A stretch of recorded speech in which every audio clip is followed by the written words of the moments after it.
প্রিয় দর্শক সবাইকে অনেক অনেক শুভেচ্ছা আমন্ত্রণ জানাচ্ছি এসিটিভির নিয়মিত আয়োজন Momtaz herbal products presents star টকে। আমি শান্তি জাহান প্রতি পর্বের মতো এই পর্বেও কিন্তু হাজির হয়ে গেছি খুব পছন্দের একজন প্রিয় তারকাকে নিয়ে।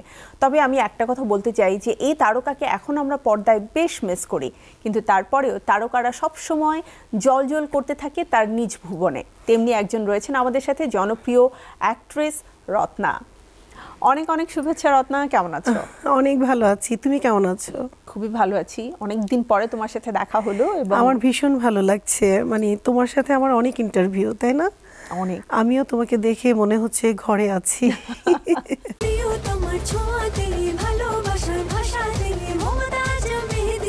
মমতাজ গোল নাম্বার 1 মেহেদি, মানে প্রিয়জন প্রিয়তমার মেহেদি। যেটা আমি বলছিলাম যে রত্নাকে আমরা খুব মিস করছি, বিকজ তারকা যদি আমাদের কাছাকাছি ধরা না দেয় সেক্ষেত্রে তার সেই দূরত্বটা আস্তে আস্তে বাড়তে থাকে। তো তুমি কি ইচ্ছাকৃতভাবেই তোমার যারা ফ্যান ফলোয়ার্স রয়েছে তাদের কাছ থেকে দূরত্ব বাড়াচ্ছ, নাকি কাছ থেকে বিরতি নিয়ে আছো? তুমি আমাকে মিস করছো, আমি মিস করছি শাবনুর আপু, পূর্ণিমা আপু, মৌসুমী আপুদেরকে।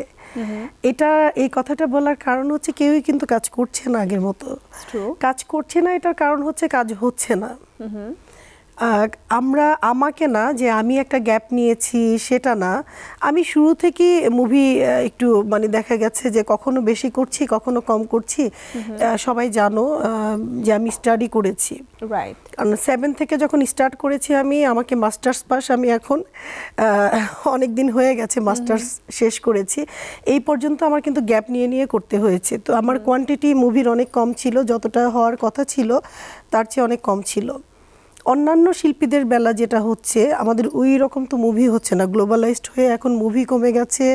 আমরা মোবাইল থেকে দেখা যাচ্ছে রিমোট হাতে নিচ্ছি না, রিমোট থেকে আমরা হলে যাচ্ছি না, দ্যাটস ওয়াই। রাইট, ঘরে বসে যে কোনো একটা প্ল্যাটফর্ম থেকে আমরা মুভি দেখে নিচ্ছি।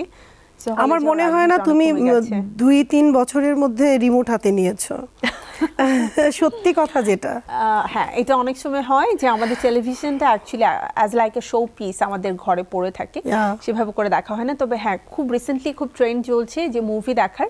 সেই ট্রেন্ডে আমারও মনে হয়েছে যে হ্যাঁ, একজন নাগরিক হিসেবে বা একজন দর্শক হিসেবে আমারও দায়িত্ব যে আমার পরিচিত জন হোক অথবা আমাদের দেশে যারা স্টার্স রয়েছে তাদের যখন মুভি মানে সিনেমা হলে আসবে তখন সেটা আমার দেখা উচিত, তাই না? এবং আমাদের বিনোদনের একটা পুরো মানে মাধ্যম যেটাকে আমরা বলি যে পিওর একটা মাধ্যম, সেটা কিন্তু চলচ্চিত্র।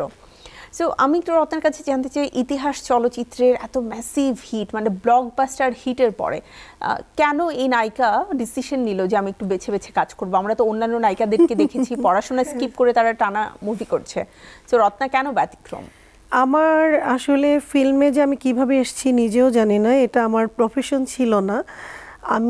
আমার খেলার মাঠে আমি খেলতে চাইতাম, তখন আমার আম্মু ভাবতেন যে আমাকে নাচ শেখাবেন। তো নাচ শিখতে গিয়ে ওখানে বিভিন্ন মানুষের সাথে পরিচয় হয়েছে। ওভাবে দেখা গিয়েছে যে একটা কি বলে এটা, ইনোসেন্ট একটা ক্যারেক্টার দিয়ে ফিল্মে এসেছি আমি। কিন্তু আমার পরিবারের কথা ছিল যে পড়াশোনার ফাঁকে ফাঁকে চলচ্চিত্রের ফাঁকে ফাঁকে পড়াশোনা না। দ্যাটস ওয়াই আমাকে গ্যাপ নিতে হয়েছে। ফার্স্ট প্রায়োরিটি আমার স্টাডিকে দিতে হয়েছে এই জন্য। সো ফ্যামিলির কাছ থেকে তুমি আসলে পড়াশোনার জন্য সাপোর্টটা অনেক ভীষণ। টোটাল কতটা মুভি রিলিজ হয়েছে পর্যন্ত? আমার রিলিজ হয়েছে তোমার টোটালি আমি 52 মতন মুভিতে কাজ করেছি। It's huge. 52 হিউজ, এটা আমার জন্য আসলে হিউজ, অনেকের জন্য কিছুই না। সেই ইতিহাসের রত্নার কাছ থেকে ইয়ারলি অনেক মুভি আশা করেছে মানুষ, কিন্তু আমি দিতে পারিনি because of my background life, my study, family life, that is সব কিছু মিলিয়ে। তুমি কি মিস করো এখন কাজের আগে যে প্রেশার ছিল? মানে আমরা নায়িকাদেরকে সবসময় তো দেখি খুব প্যাম্পার হচ্ছে, ঠিক আছে, যখন সেটে যায় মানে একজন নায়িকা আসলে is like a princess. So সেটে গেলে সবাই খুব প্যাম্পার করে, এই আপা আসছে অর লাইক ম্যাডাম আসছে অর লাইক আমাদের নায়িকা আসছে, অ্যান্ড ট্রিটমেন্টটা ডিফারেন্ট থাকে, অ্যান্ড লাইট ক্যামেরা অ্যাকশনের একটা অন্যরকম ভাইব আছে, রাইট? সো সেই জিনিসগুলো কি মিস করো?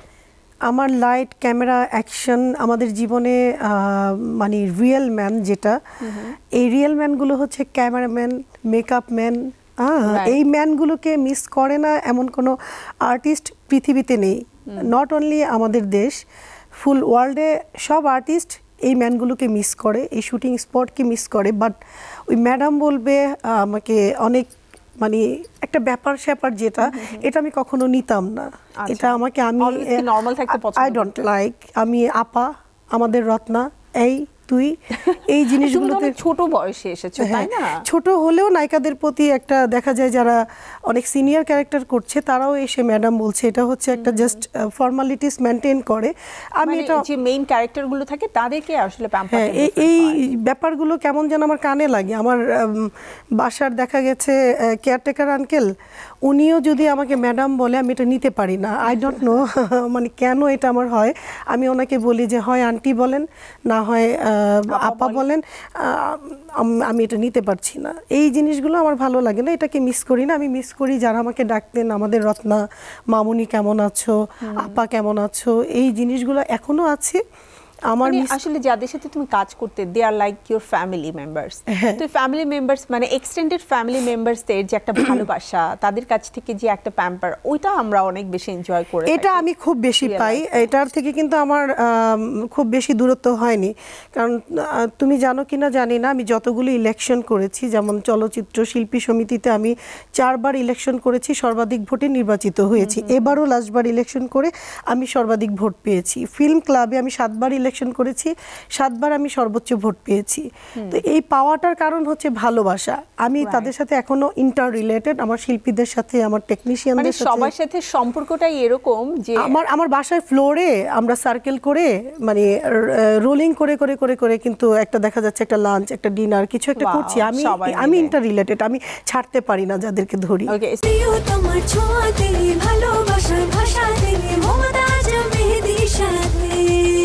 মমতাজ মেহেদি, প্রিয়জন প্রিয়তমার মেহেদি। সো এই যে বললে যে কখনো মিস করো নাই, কারণ এই মানুষগুলোর সাথে তুমি সবসময় কানেক্টেড। আচ্ছা, ইলেকশনের ক্ষেত্রে আসলে প্রচুর কন্ট্রোভার্সি ক্রিয়েট হয়েছে। ইভেন দো এটা মানে চলচ্চিত্র শিল্পী সমিতি থেকে নিয়ে শুরু করে, পরিচালক সমিতি থেকে নিয়ে শুরু করে, এফডিসির বাইরে এসে সারা বাংলাদেশ ব্যাপী মানুষ এটা জেনে গেছে। ইভেন দো বাংলাদেশের বাইরেও যারা থাকেন তারাও জানেন। এই ব্যাপারগুলো আসলে কেমন লাগে যে কেন আমাদের শিল্পীদেরকে নিয়ে নেগেটিভ প্রচার বেশি হবে? নেগেটিভ প্রচার এটা চিরাচরিত একটা ব্যাপার। এটা নিয়ে শিল্পীরা, যারা জাত শিল্পী, কখনোই এটা নিয়ে ভাবে না।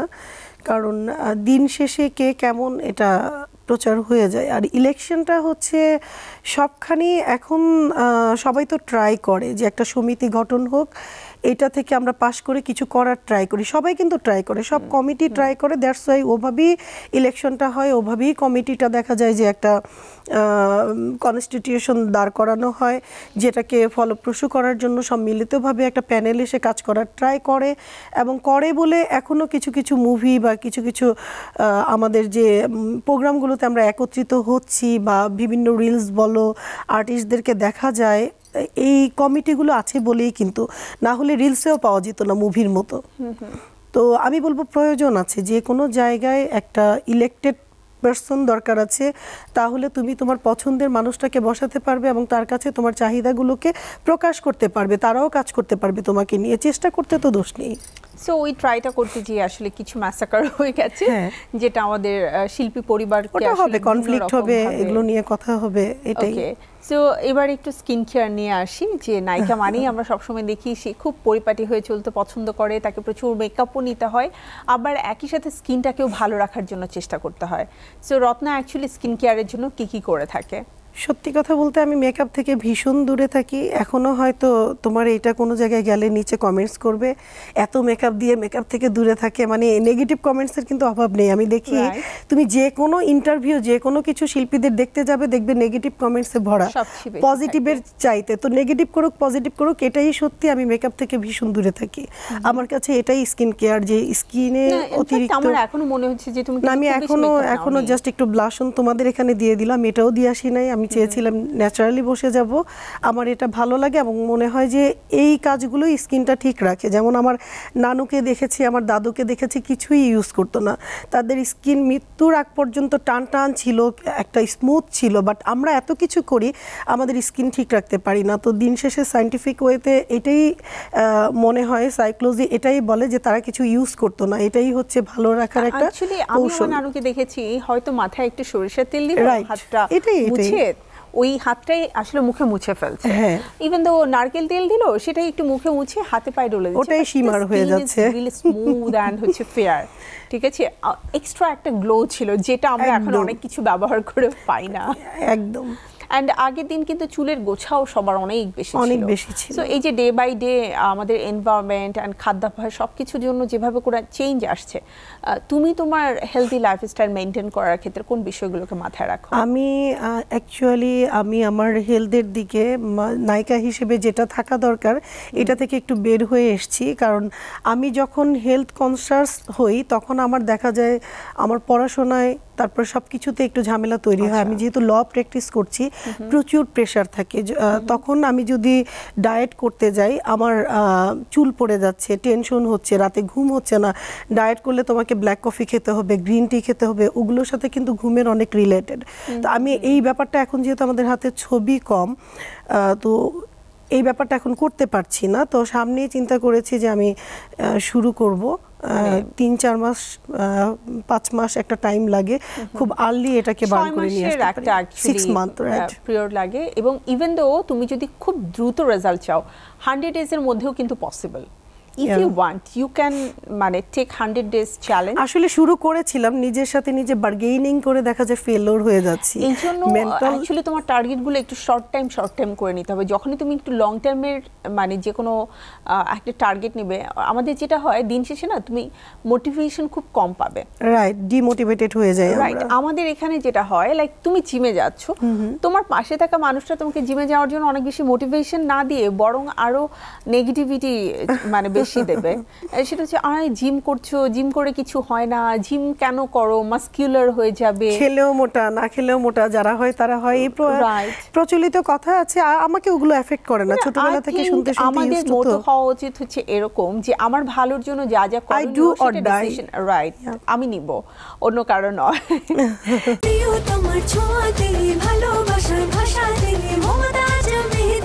মমতাজ রেড গোল্ড মেহেদি মানে প্রিয়জন প্রিয়তমার মেহেদি। তুমি বলছিলে তুমি ল প্র্যাকটিস করো, নায়িকারা সাধারণত অলওয়েজ নায়িকাই হয়ে থাকতে চায়, তো ফ্যামিলির প্রেশারে পড়াশোনা করলেও কেন তোমার মনে হলো যে I want to be a lawyer? আমি প্র্যাকটিক্যাল নায়িকা হতে চাই। এটা আমার ছোটবেলা থেকে একটা অ্যাম্বিশন ছিল যে আমি পুলিশ হব। আচ্ছা, তো দেখলাম যে পুলিশটা হওয়া তো পসিবল না, যেহেতু ফিল্ম অ্যাক্টর, আর পুলিশটা মানে আইনের কিছু একটা হব। ওইভাবে যখন বড় হতে লাগলাম বুঝলাম যে আমি অ্যাকচুয়ালি আইনজীবী হতে চেয়েছিলাম। আমি মাস্টার্স করেছি ঢাকা ইউনিভার্সিটি ISWR থেকে, মৈত্রী হলের অ্যানালিস্টেড ছিলাম। তো ওখান থেকে মাস্টার্স করে আমি ল করেছি ন্যাশনাল ইউনিভার্সিটি থেকে আলাদা। ওয়াও, এখন ল প্র্যাকটিস, ডাবল গ্র্যাজুয়েট তুমি। হ্যাঁ, এখন চেষ্টা করছি ল প্রফেশনটাকে একটু স্ট্রং করে তোলার। অনেক দিন করছি করে করা হয় না, কারণ এই ফ্যামিলি ঝামেলা, দেখা যাচ্ছে যে সব কিছু মিলিয়ে নিজেকে এত কিছু করে না, এখন একটা টাইম যে অনেক সময় টায়ার্ডনেস কাজ করে, এই কারণে যে আর কত লটাকে একটু পিছনে ফেলে দিয়েছিলাম। এখন আবার আমি চেষ্টা করছি যে না, লটা আমার কাছে এত তৃপ্তি দেয়। তুমি মনে করো সিনেমার শুটিংয়ের কথা বলছো না, যে তুমি মিস করো না, এই তোমার এরকম লাগে না? আমি লটা যখন প্র্যাকটিস করি ওটা ওয়ান কাইন্ড অফ মনে হচ্ছে যে একটা শুটিং। এবং আমি জসকোর্টে একটা মামলা আমি একটা করেছিলাম জসকোর্টে, মানে আমার একটা মামলা ছিল আমার সিনিয়রের সাথে। তখন আমি এই যখন মামলাটাতে জাজের সামনে যেতাম উকিলের ড্রেস পরে, তখন আমার মানে সবাই বলতো কোন ছবির শুটিং।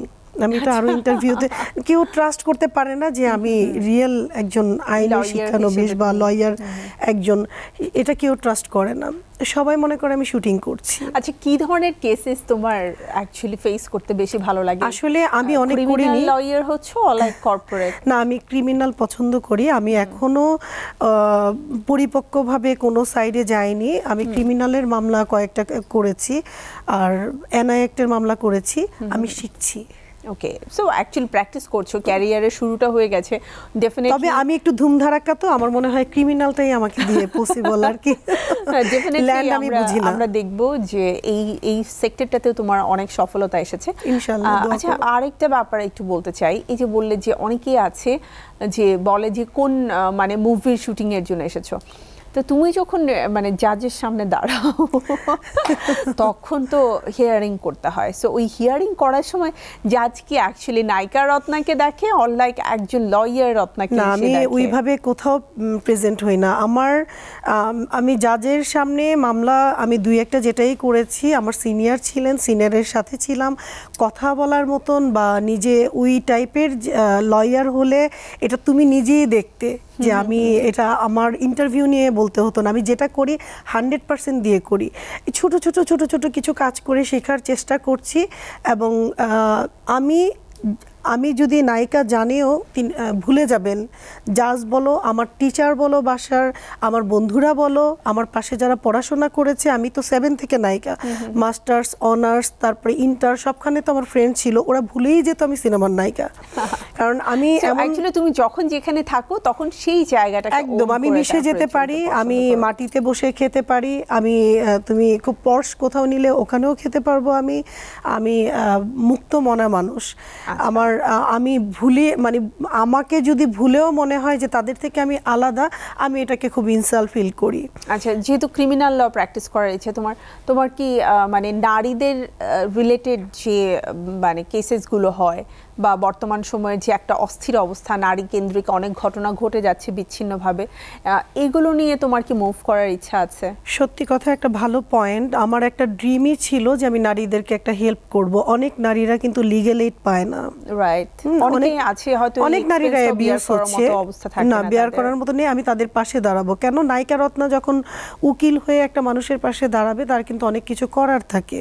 কারণ প্রথম একটা উকিল যখন যায়, অ্যাডভোকেট যখন যায়, লয়ার যখন দাঁড়ায়, তখন কিন্তু তাকে ফিনান্সিয়াল যে সাপোর্টটা আস্তে আস্তে স্ট্রং হতে হতে দেখা যায় যে সেই ওই হেল্পটা করতে পারে না। কারণ এখান থেকে একটা আর্ন করে তার ফ্যামিলিকে সাপোর্ট দিতে হয়, নিজেকে একটু দাঁড়াতে হয়।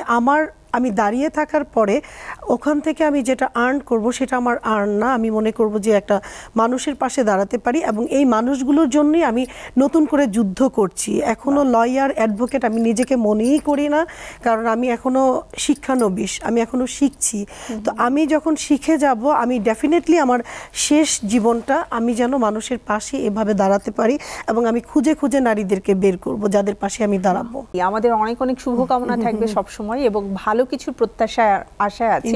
কারণ তোমার যে ইচ্ছেগুলো রয়েছে, এই ইচ্ছেগুলো তো এক একটা স্বপ্নের এক একটা সিঁড়ির ধাপ যখন তুমি পেরোবে, ডেফিনেটলি সবাই জানবে, এবং আমরাও অনেক প্রাউড ফিল করব যে হ্যাঁ, আমাদের এই প্ল্যাটফর্মের একজন সে সাধারণ মানুষের জন্য করছে। তো রত্নার সাথে আড্ডা দিয়ে খুব ভালো লাগলো। আমি যেটা বললাম যে খুব খোলা মনের মানুষ তুমি, যা কিছু বলছো খুব ওপেন। সো এই বিষয়টা সবসময়ই থাকবে আশা করছি, আর অনেক অনেক সফলতা পাও এই প্রত্যাশা। তোমাকে অনেক অনেক ভালো লাগলো। অনেক দিন পরে এমন চটপটে একজন অ্যাঙ্করের সাথে বসলাম, তো নার্ভাস ফিল করতেছিলাম। আল্লাহ কি বলে, আবারও দেখা হবে তোমার সাথে আমার ইনশাআল্লাহ। ভালো থাকবে। আর এসিটিভির এই অনুষ্ঠানের যারা পিছনে কাজ করেছে, যারা দেখছেন, ভুল ত্রুটি ক্ষমা দৃষ্টিতে নিয়ে সবাই ভালো থাকবেন, আমার জন্য দোয়া করবেন। Thank you. সো আমরা বিদায় নেব, কিন্তু তার আগে এখানে মমতাজ হারবালের চমৎকার একটা গিফট হ্যাম্পার রয়েছে। মেহেদি আছে তো? আই হোপ সবকিছু আছে। এটা আমি তোমার জন্য রেখেছি, সো এটা আমি হ্যান্ড ওভার করবো। তার আগে আমি বিদায় নিয়ে আসি। Thank you. প্রিয় দর্শক, সময় হয়ে গেছে বিদায় নেবার। আবারও আগামী পর্বে ফিরে আসবো আপনাদের জন্য আপনাদের পছন্দের তারকাকে সাথে নিয়ে। সবাই ভালো থাকবেন, সুস্থ থাকবেন, আর থাকবেন এসএটিভির সাথে প্রতিটি আয়োজনে। আল্লাহ হাফেজ।